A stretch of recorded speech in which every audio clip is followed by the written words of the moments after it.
Welcome to our channel Learn to Explore. I hope you are doing well. So guys, we have already started with the class 9th history and civics, and today we are going to start with economics chapter first. The story of village Palampur. Palampur गांव की कहानी पढ़ेंगे हम आज economics के first chapter में। तो चलिए स्टार्ट करते हैं। क्या है, हम सबसे पहले पालमपुर के बारे में बैकग्राउंड जानते हैं। Village Palampur is a small village having about 450 families. कितनी फैमिलीज है? लगभग 450 families are living in Palampur village. It is a 3 kilometer away from Raiganj, a big village. Shahpur is the nearest town to the village. तो क्या है जो ये Palampur village है, ये रायगंज से लगभग 3 किलोमीटर दूर है और उसी के साथ लगा हुआ एक जो गांव है, टाउन है, कस्बा जिसे आप कहते हैं, वो कौन है? शाहपुर। ठीक है, तो अभी हम देखते हैं यहाँ का बैकग्राउंड कैसा है। Farming is the main activity in Palampur. वहाँ पर खेती बाड़ी जो है प्राइमरी एक्टिविटी है। सबसे ज्यादा लोगों की जो आय का स्रोत है वो फार्मिंग है। Whereas several other activities such as small scale manufacturing, dairy, transport, etc. are carried out on a limited scale. The production activities need various types of resources. Production के लिए अलग अलग तरह के resources यानी संसाधनों की जरूरत होती है। तो वो कौन कौन से संसाधन होते हैं? Natural resources, man-made items, human efforts, money and etc. Okay. Now अब हम देखते हैं कि पालमपुर कैसे बाकी गांव से अलग है और वहाँ की क्या विशेषताएं हैं और कैसे वहाँ पर लोग रहते हैं। जैसे कि मैंने पहले ही बताया कि पालमपुर में लगभग 450 फैमिलीज हैं और ये रायगंज से लगभग 3 किलोमीटर की दूरी पर है। Many kinds of transport are visible on this road, starting from bullock carts. तो जो पालमपुर से जो एक रोड जाती है कहाँ तक, जो पास का ही एक टाउन है शाहपुर, वहां तक जो रोड जाती है वहां पर हम डिफरेंट टाइप्स ऑफ ट्रांसपोर्ट देख सकते हैं, जैसे बुल्लक कार्ट, टांगा, बुग्गी and loaded with jaggery, मतलब and other commodities. Motor vehicles like motorcycles, jeeps, tractors and trucks. वहाँ पर हम देख सकते हैं बैलगाड़ी, बग्गी और मोटरसाइकिल, जीप, ट्रैक्टर्स, कुछ ट्रांसपोर्ट्स में कमोडिटीज को यहाँ से टाउन तक ले जाया जाता है। अब क्या है कि जो ये विलेज है पालमपुर, यहाँ पर लगभग 80 अपर कास्ट फैमिलीज है। इन 450 में से 80 फैमिलीज जो हैं अपर कास्ट की हैं। कौन सी कास्ट की हैं? Upper caste. इसके अलावा यहाँ पे बाकी सभी कास्ट के लोग रहते हैं और most of the houses have electric connection. ज्यादातर घरों में बिजली है। Electric powers all the tube wells in the field and is used in various types of small businesses. Palampur has 2 primary schools. कितने प्राइमरी स्कूल्स हैं? 2। और हाई स्कूल है यहाँ पर सिर्फ 1। प्राइमरी हेल्थ केयर सेंटर है एक यहाँ पर जो गवर्नमेंट के द्वारा चलाया जाता है, और एक प्राइवेट डिस्पेंसरी है where the sick are treated, जहाँ पर बीमार लोगों का इलाज होता है। ठीक है। The story of Palampur is an imaginary village, मतलब ये एक काल्पनिक कहानी है। ऐसा नहीं है कि रियलिटी में कुछ ऐसा है। तो आपकी बुक में एक एग्जाम्पल दिया गया है। तो यहाँ की जो अदर प्रोडक्टिव एक्टिविटीज हैं और नॉन फार्मिंग एक्टिविटीज में क्या क्या है? Manufacturing, transport, shopkeeping etcetera. यहाँ पे मेनली तो प्रोडक्शन है, जो एक्टिविटी है वो एग्रीकल्चर है। उसके अलावा मैन्युफैक्चरिंग, ट्रांसपोर्टेशन, ये सब काम भी पालमपुर गांव के लोग करते हैं। अब जो यहाँ पे प्रोडक्शन है, जैसा कि कहीं पे भी अगर प्रोडक्शन होता है तो the aim of production is to produce the goods and services that we want. तो कहीं पर भी अगर प्रोडक्शन होता है, इकोनॉमिक्स में हम क्या पढ़ते हैं, कहीं पर भी अगर प्रोडक्शन हो रहा है, उत्पादन हो रहा है, तो उसका उद्देश्य क्या होता है? ऐसे गुड्स और सर्विसेज, ऐसी वस्तुओं और सेवाओं का उत्पादन करना जिनकी सबसे ज्यादा डिमांड है, जो हम चाहते हैं। तो यहाँ पर हमारे प्रोडक्शन के लिए 4 फैक्टर्स ऑफ प्रोडक्शन होते हैं। कौन कौन से? सबसे पहला होता है लैंड, दूसरा होता है लेबर, तीसरा होता है physical capital and the last is human capital. ये इन फैक्टर्स के बारे में हम यहाँ पर पढ़ेंगे।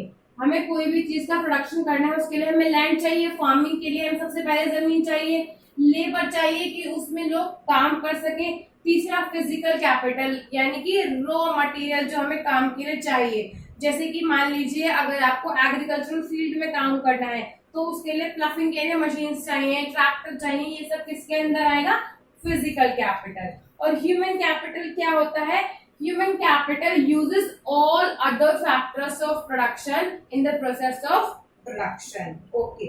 Now moving forward कि फार्मिंग कैसे होती है पालमपुर में, जैसे कि हर जगह होता है, कोई भी एक गांव है तो वो कितना भी बड़ा हो या कितना भी छोटा हो, लेकिन जो टोटल लैंड है, टोटल जमीन है, वो तो फिक्स होगी।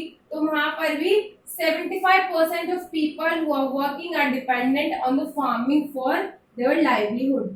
पालमपुर गांव में 75% लोग या ऐसी फैमिलीज हैं जो कि अपनी आजीविका के लिए, अपने खर्चा चलाने के लिए फार्मिंग पर निर्भर है, मतलब खेती बाड़ी से ही 75% लोगों का घर चलता है। दे कुड बी फार्मर्स और फार्म लेबरर्स, या तो वो किसान है या फिर श्रमिक है जो दूसरों के खेतों में काम करते हैं। 1960 से ही there has been no expansion in land area under cultivation. 1960 से ही वहां पर ऐसा जमीन में कोई वृद्धि नहीं हुई है, मतलब जो फार्मिंग लैंड है, जो कल्टीवेशन के लिए लैंड है, वो फिक्स्ड रही है। By then some of the wastelands in the village had been converted into cultivable land. There exists no further scope to increase farm production by bringing new land under cultivation. यहाँ पर ऐसे कुछ efforts नहीं किए गए हैं कि जो एक्स्ट्रा जमीन पड़ी है उसको कल्टीवेशन के लिए, खेती के लिए यूज किया जाए। तो जो और यहाँ पर हम अभी फैक्ट देखते हैं, आपकी एनसीईआरटी में ये गिवन है कि स्टैंडर्ड यूनिट है जो लैंड को मेजर करने की, वो क्या होती है, हेक्टेयर। हेक्टेयर में हम जमीन को मेजर करते हैं कि कितनी जमीन है, जैसे कि हम हाइट के लिए मीटर सेंटीमीटर यूज करते हैं, लैंड के लिए हेक्टेयर यूज करते हैं। 1 hectare equals the area of a square with one side measuring 100 meters. Okay. Now coming to the next point, is there a way one can grow more from the same land? अब क्योंकि land तो यहाँ पर fix है, तो क्या कोई तरीका है कि उसी सेम लैंड से प्रोडक्शन को बढ़ाया जा सके? तो उसके लिए क्या तरीका है? Palampur would resemble a village of the western part of the state of Uttar Pradesh. All land is cultivated in Palampur and no land is left idle. यहाँ पे कोई खाली जमीन तो है नहीं। During the rainy season, farmers grow jowar and bajra. Rainy season में क्या उगाते हैं फार्मर्स? ज्वार और बाजरा, जिससे कि वो कैटल फीड के लिए यूज करते हैं। और अक्टूबर दिसंबर में वो विंटर सीजन में राबी की फसलें उगाते हैं। कौन कौन सी? वीट उगाते हैं। From the wheat produce farmers keep enough wheat for the family's consumption and sell the surplus wheat at market at Raiganj। क्या करते हैं फार्मर्स? जो वीट या गेहूं उगाते हैं राबी की फसल के मौसम में, अक्टूबर टू दिसंबर में, जितना उन्हें अपनी फैमिली के लिए चाहिए उतना रख के बाकी जो भी सरप्लस है रायगंज की मार्केट में सेल कर देते हैं। A part of land area is also devoted to sugarcane, which is harvested once every year. Sugarcane in its raw form or as jaggery is sold to traders in Shahpur। और यहाँ पर जो है farmers sugar cane यानी गन्ने की खेती भी करते हैं। वो क्या करते हैं? शुगर केन या फिर उससे जब वो जैगरी यानी गुड़ बना देते हैं, तो जितना भी एक्स्ट्रा होता है उसे शाहपुर की मार्केट में सेल कर देते हैं ट्रेडर्स को। Main reason why farmers are able to grow 3 different crops in a year is due to well developed system of irrigation. क्योंकि यहाँ पर इरिगेशन का सिस्टम बहुत अच्छा है, इसीलिए पालमपुर में किसान इस लायक हैं कि वो साल भर में 3 फसलें उगा सकते हैं। Okay, Persian wheels till then used by farmers to draw water from the wells and irrigate small fields. People saw that the electric current tubers could irrigate much larger area of land more efficiently. तो एक और जो कारण है जिससे कि हम बढ़ा सकते हैं प्रोडक्टिविटी, वो क्या है? Better irrigation facilities. To grow more than one crop on a piece of land during the year is known as multiple cropping. एक ही साल में एक जमीन पर एक से ज्यादा फसल उगाते हैं तो उस पैटर्न को हम क्या कहते हैं? Multiple cropping. All farmers in Palampur grow at least 2 main crops and many are growing potato as third crop in the past 15 to 20 years. सभी किसान लगभग 2 फसलें तो पालमपुर में उगाते ही हैं। इसके अलावा कुछ ऐसे हैं जो पोटैटो यानी आलू भी उगाते हैं एज अ थर्ड क्रॉप। तो ये सब हम पालमपुर के गांव के बारे में पढ़ रहे हैं कि वहां पर कैसे लाइफस्टाइल है। उसके अलावा और क्या कारण और क्या तरीके होते हैं प्रोडक्शन बढ़ाने के? Other ways to use modern farming methods. अगर हम मॉडर्न टेक्नोलॉजी का यूज करें तो भी हम प्रोडक्टिविटी बढ़ा सकते हैं। Yield is measured as crop produced on a given piece of land during a single season. Till the mid 1960s, the seed used in cultivation were traditional ones with relatively low yields. तो क्या है, पहले जो traditional system था उसमें काफी कम production हो पाता था, लेकिन जब 1960s में ग्रीन रिवॉल्यूशन आया इंडिया में, हरित क्रांति, HYV सीड्स का यूज हुआ, तो उसकी वजह से क्या हुआ, ये जो HYV सीड्स होते हैं, they need plenty of water and chemical fertiliser and pesticides to produce best results. 1960s में ग्रीन रिवॉल्यूशन आया, उस वजह से HYV सीड्स की शुरुआत हुई इंडिया में। तो HYV सीड्स से प्रोडक्शन करने के लिए हमें ज्यादा पानी चाहिए, फर्टिलाइजर चाहिए और पेस्टिसाइड्स चाहिए, लेकिन इनका रिजल्ट ये होता है हायर प्रोडक्शन। इससे जो हमारा उत्पादन है वो बढ़ जाता है। और farmers of Punjab, Haryana and western UP were the first to try out these modern farming method. तो सबसे पहले 1960 में जो HYV बीड्स यूज किए गए, कहाँ पे किए गए? पंजाब, हरियाणा और वेस्ट यूपी में। ज्यादातर किसानों ने क्या किया, मशीनरी लाइक ट्रैक्टर्स और थ्रेशर्स भी खरीद लिए, जो वो प्लफिंग और हार्वेस्टिंग के लिए यूज करने लगे। पालमपुर में the yield of wheat grown from traditional varieties was 1300 kg। पहले जो ट्रेडिशनल मेथड यूज होते थे तो कितना यील्ड की प्रोडक्टिविटी थी? 1300 kg। ओके, लेकिन HYV सीड्स के बाद सेम फील्ड से हमें कितना प्रोडक्शन मिलने लगा? 3200 kg। मतलब आप देख रहे हैं 1300 से 3200 का फर्क कैसे आया? HYV सीड्स के यूज करने से। Modern farming methods requires farmer to start with more cash. लेकिन इस सब के लिए क्या है, फार्मर्स को ज्यादा कैश की जरूरत होती है, क्योंकि ये जो न्यू टेक्नोलॉजी है इसमें ज्यादा खर्चा है। ठीक है, नाउ अब देखते हैं विल द लैंड सस्टेन। अब HYV सीड्स का यूज तो स्टार्ट हो गया, तो उससे लैंड पर क्या असर पड़ेगा? Land being a natural resource, it is necessary to be very careful in its use. Scientific reports indicate that modern farming methods have overused the natural resource base। क्योंकि जो लैंड है वो एक नेचुरल रिसोर्स है, प्राकृतिक संसाधन है, तो बहुत जरूरी है कि हम इसको ढंग से यूज करें। साइंटिस्ट रिपोर्ट्स ने ये कंफर्म किया है कि जो ये मॉडर्न तरीके हैं प्रोडक्शन की, इनसे लैंड रिसोर्सेज का एक्सप्लॉइटेशन हो रहा है, मतलब ओवर यूज हो रहा है। ग्रीन रिवॉल्यूशन आने की वजह से क्या हुआ है, लैंड की जो फर्टिलिटी है, उत्पादन शक्ति है, उत्पादन क्षमता है, उसमें कमी आई है। Also, continuous use of groundwater for tubewell irrigation has reduced the water table। और इसके अलावा गवर्नमेंट ने भी सब्सिडी प्रोवाइड की, और HYV सीड्स में ज्यादा पानी की जरूरत होती है, तो इस सब से क्या हुआ है, ग्राउंड वाटर का लेवल भी कंट्री में कम हो गया है। और ये ऐसे रिसोर्सेज हैं, अगर एक बार डिस्ट्रॉय हो जाए तो दोबारा से रिस्टोर होना बहुत मुश्किल है। तो we need to take care of environment to ensure future development of agriculture, जिससे कि फ्यूचर में भी हमारी एग्रीकल्चर प्रोडक्टिविटी अच्छी रहे। हमें एनवायरनमेंट का ध्यान रखने की भी जरूरत है। हम एनवायरनमेंट के फैक्टर को ऐसा नहीं है कि भुला के और हमारा काम हो जाएगा। Now how is land distributed between the farmers of Palampur? Palampur के किसानों के बीच में जो लैंड है वो कैसे डिस्ट्रीब्यूट की गई है, कैसे विभाजित है? क्या है वहां पर, not all people engage in agriculture have sufficient land for cultivation. यहाँ पर भी असमानता है, मतलब जितने भी लोग खेती बाड़ी के काम में, जरूरी नहीं है कि सभी लैंड ऑनर्स भी हैं। 450 फैमिलीज में से लगभग 150 families in Palampur, about 1/3 of the 450 families are landless. 450 में से जो 1/3 है वो लैंडलेस है, मतलब उनके पास कोई लैंड नहीं है। 1/3 फैमिलीज ऐसी हैं, मतलब लगभग 150 families. Most of them are Dalits, मतलब they belong to scheduled caste and have no land for cultivation, उनके पास अपनी कोई जमीन नहीं है। Of the remaining families who own land, 240 families cultivate small plots of land less than 2 hectares in the size। बाकी के जो इसमें से 240 families हैं, उनके पास बहुत कम जमीन है, less than 2 hectares। Cultivation of such plot does not bring adequate income to the farmer family। अब इतनी कम जमीन है, 2 हेक्टेयर से भी कम, तो उससे फार्मर्स की फैमिली को इनफ इनकम नहीं मिलती है अपने परिवार का पालन पोषण करने के लिए। तो क्या होता है, on the other hand more than half the area of village is covered by plots that are quite large in size.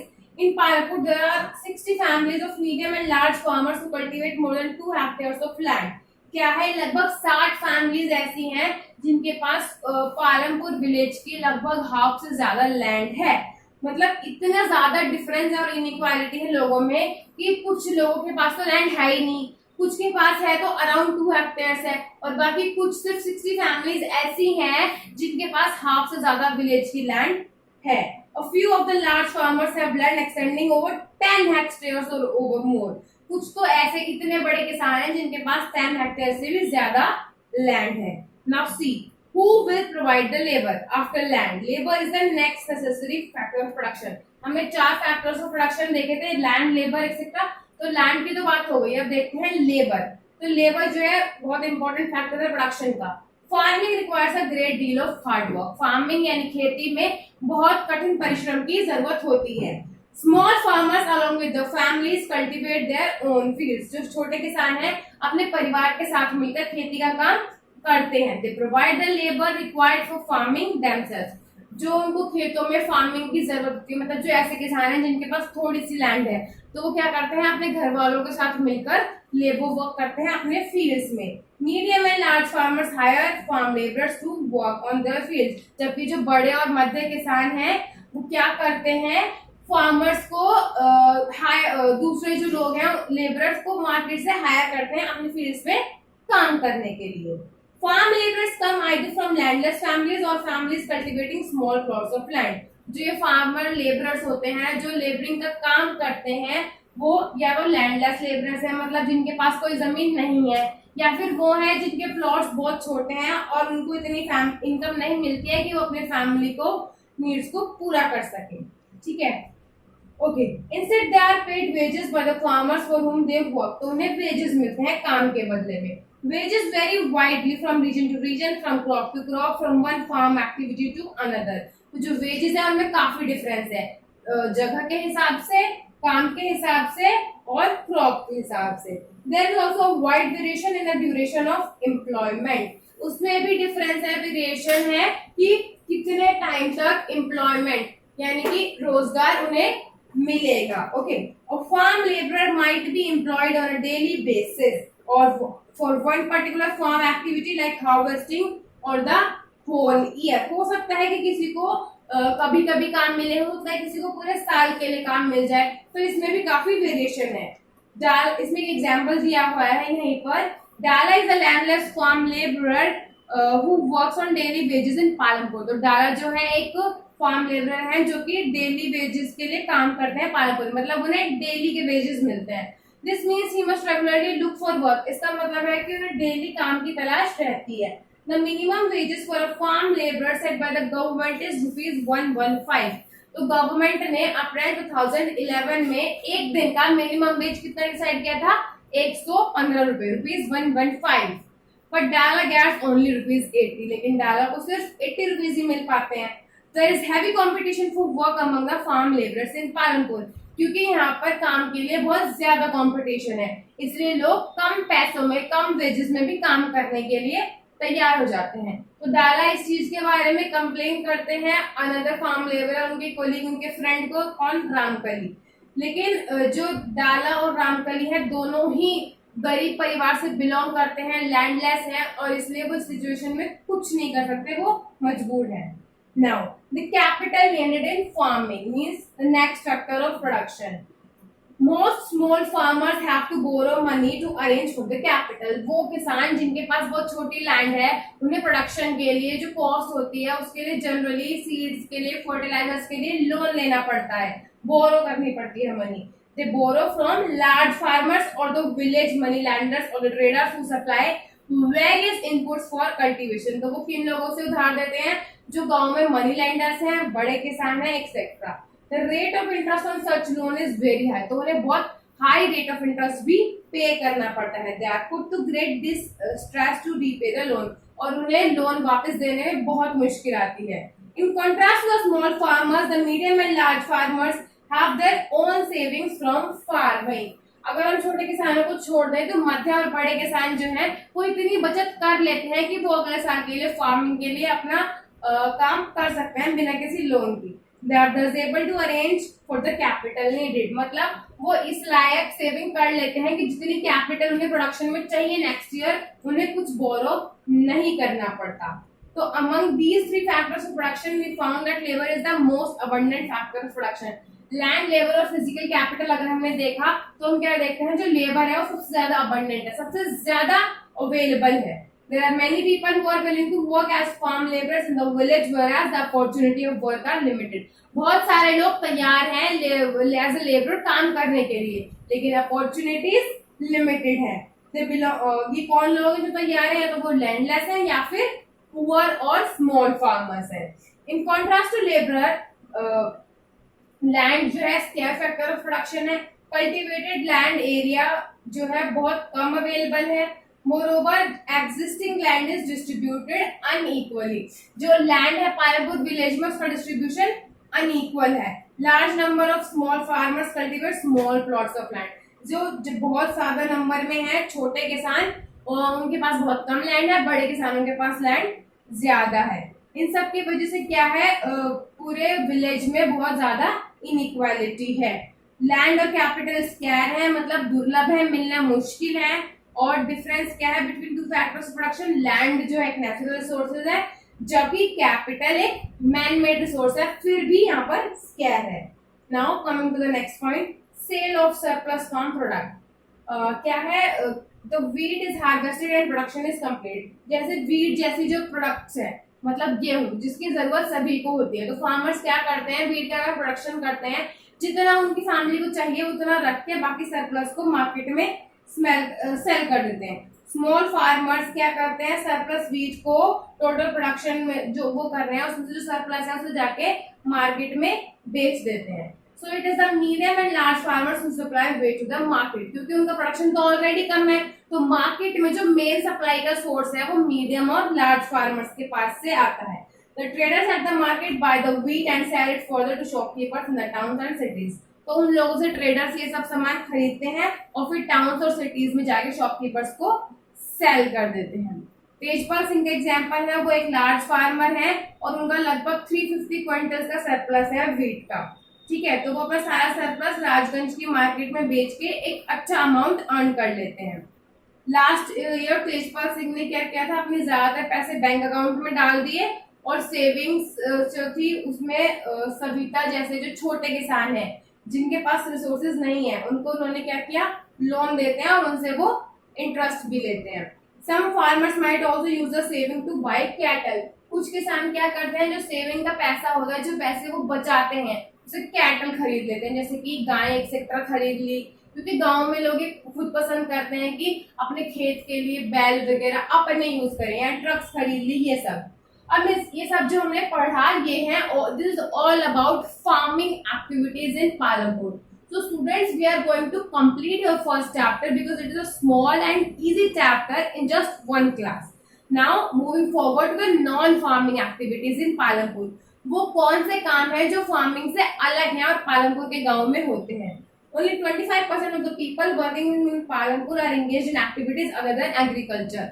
Palampur गांव है, जैसे कि मैंने पहले बताया था, 75% लोग फार्मिंग में इन्वॉल्व हैं, तो बाकी के बचे हुए सिर्फ 25% ऐसे हैं जो नॉन फार्मिंग एक्टिविटीज करते हैं। तो क्या है नॉन फार्मिंग एक्टिविटीज, देखते हैं। Dairy, the common activity. Dairy is a common activity in many families of Palampur. People feed their buffaloes on various kinds of grass and jowar and bajra that grows during the rainy season. The milk is sold in Raiganj. The nearby large village, two traders from Shahpur town have set up collection cum chilling centers at Raiganj from where the milk is transported to faraway towns and cities. तो वो क्या करते हैं, अपनी buffaloes रखी हुई हैं उन लोगों ने घर में, और जो भी बोलते हैं क्रॉप्स लाइक ज्वार एक्सेट्रा ये सब उसे खिलाते हैं, और जो भी मिल्क उन्हें मिलता है वो रायगंज की मार्केट में भेज देते हैं, जहाँ पर चिलिंग सेंटर्स अवेलेबल है मिल्क का आगे फॉर द ट्रांसपोर्टेशन के लिए। छोटे किसानों के पास कोई ये फैसिलिटीज नहीं है कि वो मिल्क को स्टोर कर सकें और आगे ट्रांसपोर्ट कर सके, तो वो रायगंज के ट्रेडर्स को सेल कर देते हैं। Then other example of non-farming activities, manufacturing. At present, less than 50 people are engaged in manufacturing in Palampur. Unlike the manufacturing that takes place in big factories in the towns and cities, manufacturing in Palampur involves very simple production methods and are done on a small scale. तो बहुत small scale पे manufacturing यानी कि उत्पादन, यानी जो उत्पादन नहीं मतलब जो मशीन से कुछ बनाते हैं, वो जो मशीन से जो न्यू प्रोडक्ट को रेडी करते हैं, वो काम बहुत छोटे स्केल पर होता है पालमपुर के गांव में, ना कि बड़े शहरों की तरह लार्ज स्केल पे. They are carried out mostly at home, ज्यादातर घरों में होता है, with the help of family labour, मतलब घर के सब लोग मिलके करते हैं. रेयरली आर लेबर्स हायर, बाहर के लेबर्स तो मुश्किल से कभी कभी रेयरली हायर किए जाते हैं. Another activity is shopkeepers. Shopkeepers है वहां पर जनरल स्टोर्स देख सकते हैं आप पालमपुर के गांव में, जहाँ पर items like rice, wheat, sugar, tea, oil, biscuit, soaps, notebook etcetera are available. A few of families whose houses are close to bus stand have used a part of the space to open small shops. जिन लोगों के घर bus stand के पास हैं, उन्होंने अपनी जगह को अच्छे से यूटिलाइज करके शॉप्स एक्सेट्रा ओपन कर ली है. Another is transport, a fast developing sector.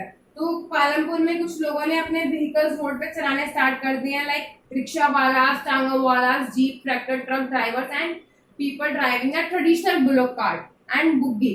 तो ये सब लोग क्या करते हैं, they ferry people and goods from one place to another. तो लोगों को और उनके सामान को एक जगह से दूसरी जगह छोड़ देते हैं, और बदले में they take the charges, they take in return they get paid for it. The number of people involved in transport has grown over the last several years. पिछले कुछ सालों में वो लोगों का नंबर बढ़ा है जो ट्रांसपोर्ट एक्टिविटीज में इन्वॉल्व है. तो यहाँ पर आपको फर्स्ट चैप्टर खत्म होता है. तो हमने देखा कि पालमपुर जो कि एक छोटा सा विलेज है यूपी का, सिर्फ 450 वहाँ पे फैमिलीज हैं, लिमिटेड लैंड है, फिर भी लोग न सिर्फ फार्मिंग एक्टिविटीज में इन्वॉल्व हैं, बल्कि 25% लोग ऐसे भी हैं जो नॉन फार्मिंग एक्टिविटीज से अपना काम चला रहे हैं. तो आई होप आपको ये सब समझ में आ गया होगा, how is Palampur look like, और वहाँ की सोशियो कल्चरल कंडीशन कैसी है. In case you have any doubt, you can ask me in the comment section. Please feel free to ask your doubts. Thank you.